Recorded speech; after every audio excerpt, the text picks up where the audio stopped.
آج آپ دیکھ لیں میرے پیارے آقا صلی اللہ علیہ وسلم کے پیارے دیوانوں، کہاں انسانیت نظر آتی ہے؟ سسک رہی ہے انسانیت، تڑپ رہی ہے انسانیت۔ آئیے انسانیت کو میں قرآن کی روشنی میں سمجھاؤں۔ دین کتنی عظیم چیز ہے۔ اللہ کے رسول صلی اللہ علیہ وسلم نے اپنے اللہ عز و جل نے اپنے محبوب صلی اللہ علیہ وسلم سے کیسے شخص کے بارے میں فرمایا جو دین کو جھٹلاتا ہے۔ کون ہے دین کو جھٹلانے والا؟ وہ شخص جو انسانیت کی سطح سے گر گیا ہے۔ کون؟ ارائیت الذی یکذب بالدین، کیا آپ نے دین جھٹلانے والے کو دیکھا؟ فذلک الذی یدعو الیتیم، جو یتیموں کو دھکا دیتا ہے۔ یتیم کو دھکا دینے والا انسان انسانیت کی سطح سے گر جاتا ہے، اور یتیم کی پرورش کرنے والا انسان حضور کے فرمان کے مطابق سرکار فرماتے ہیں قیامت کے دن یتیم کی پرورش کرنے والا مجھ سے اتنا قریب ہوگا جتنی کہ یہ دو انگلیاں ایک دوسرے کے قریب ہیں۔ آج کیا ہو رہا ہے؟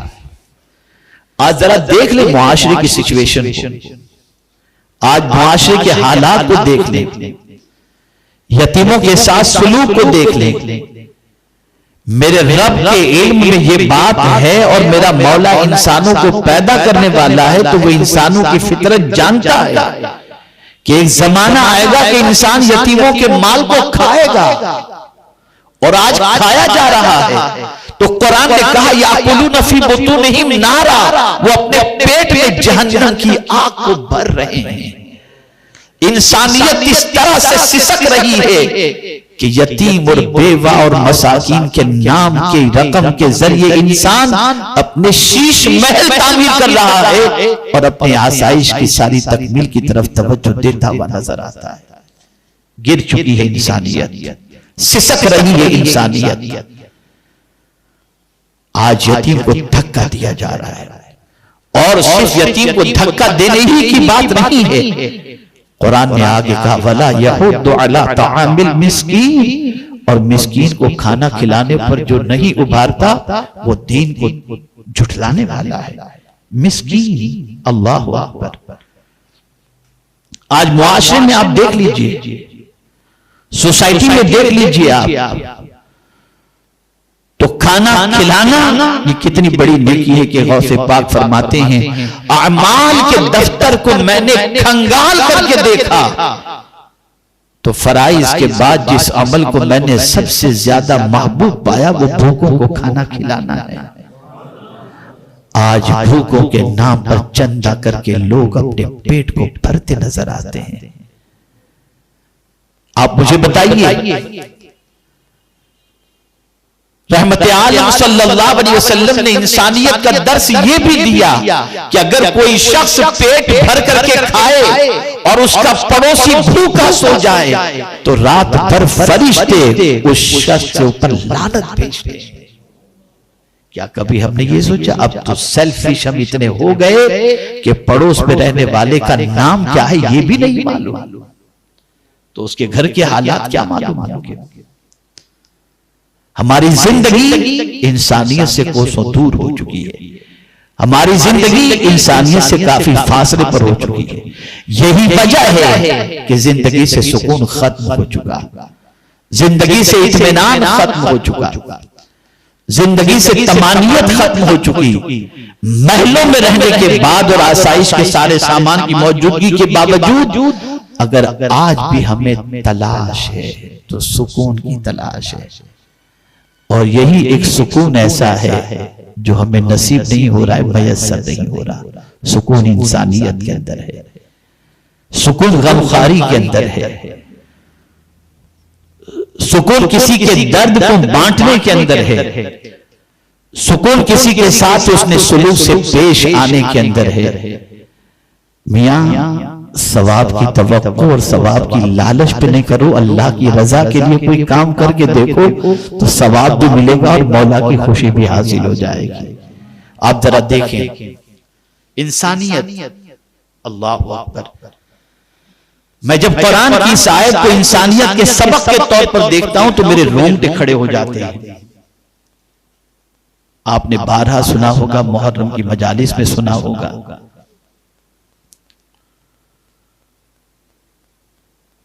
حسنین کریمین بیمار ہوتے ہیں، رسول اعظم صلی اللہ علیہ وسلم نے فرمایا نظر مان لو 3 روزے کی، اللہ بچوں کو شفا عطا کر دے گا۔ خاتون جنت نے نظر مانی، گھر میں کھانے کے لیے کچھ نہیں، روزہ رکھ لیتی ہیں۔ مولا علی قدم اللہ تعالی وجہہ الکریم یہودی کے پاس سے آٹا لے کر آتے ہیں، پہلے دن کے افطار کے لیے روٹیاں بنتی ہیں۔ توجہ چاہوں گا، تھوڑا سا ذہن دوڑا کر اپنی زندگی کی طرف ہم دیکھیں اور پھر انسانیت کو سمجھنے کی کوشش کریں۔ قرض سے لائے ہوئے آٹے سے روٹیاں بنی ہیں، افطار کا وقت دسترخوان کے اوپر روٹیاں پڑی ہوئی ہیں۔ ایک مسکین نے آواز لگائی دروازے پر، اللہ کے نام پہ کچھ دے دو، بھوکا ہوں۔ خاتون جنت نے اپنے بچوں کے سامنے سے بھی روٹیاں اٹھائیں اور خادمہ سے فرمایا جاؤ، دروازے پر مسکین آواز لگا رہا ہے، وہ ہم سے زیادہ شاید بھوکا ہوگا، جاؤ یہ روٹیاں اسے دے دو، آج ہم پانی پی کر افطار کر لیں گے۔ پانی پی کر افطار کر لیا گیا۔ دوسرے دن روزہ رکھا گیا اور دوسرے روز بھی مولا علی قدم اللہ تعالی وجہ الکریم جو آٹا لائے تھے اس سے روٹیاں بنائی گئیں۔ جیسے ہی افطار کا وقت ہوا، یتیم نے آواز لگائی دروازے پر، یتیم ہوں اللہ کے نام پہ کچھ عطا کر دو۔ روٹیاں اٹھائیں، دے دی گئیں۔ تیسرے روز بھی یہی مسئلہ ہوا۔ تیسرا روزہ، آخری روزہ افطار کے لیے روٹیاں موجود ہے، دروازے پر آواز لگائی گئی اللہ کے نام پہ کچھ دے دو، میں اسیر ہوں، قیدی ہوں۔ خاتون جنت رضی اللہ تعالیٰ عنہ نے وہ روٹیاں اٹھائیں اور دے دی۔ جانتے ہو آپ، اب جو چیز سمجھنے کی وہ میں سمجھا رہا ہوں۔ ہم اگر کرتے تو شاید اخبار میں دیتے، ہم اگر کرتے تو اپنے معتقدین سے اس کے گن گنواتے، ہم اگر کرتے اس طریقے سے تو نہ جانے کتنے سالوں تک ہمارے اس کام کے خطبے پڑھے جاتے۔ اور اگر کھلایا جس کو ہم نے، وہ اگر تھینک یو نہ کہتا، شکریہ نہ کہتا، جزاک اللہ نہ کہتا، تو ہم یہ کہتے کیسا ظالم انسان ہے کہ ہم خود بھوکے رہ کر اس کو کھلائے، اس نے شکریہ بھی ادا نہیں کیا۔ لیکن اے خاتون جنت، آپ کی عظمتوں پر قربان، جیسے ہی وہ کھانے والے بھوکوں نے کہا اللہ آپ کو جزا دے، ہم آپ کا شکریہ ادا کرتے ہیں، تو قرآن نے حضرت فاطمہ کے جملے کو محفوظ کر لیا۔ قرآن کہتا ہے کہ خاتون جنت نے کہا انما نطعمکم لوجہ اللہ لا نرید منکم جزاء ولا شکورا، کہ میں نے یہ کھانا تو صرف اللہ کو راضی کرنے کے لیے کھلایا ہے، نہ تم سے بدلہ چاہیے، نہ شکر کی مجھے کوئی امید ہے۔ یہ انسانیت ہے، یہ انسانیت ہے۔ کہاں انسانیت؟ ہم تو سامنے والے کی پلیٹ سے بھی ہاتھ ہضم کر جاتے ہیں، ہمارے دل میں کسی کی تکلیف کا درد بھی نہیں، احساس بھی نہیں، کسی کی پریشانی کا احساس بھی نہیں، کسی کے غم کا احساس بھی نہیں۔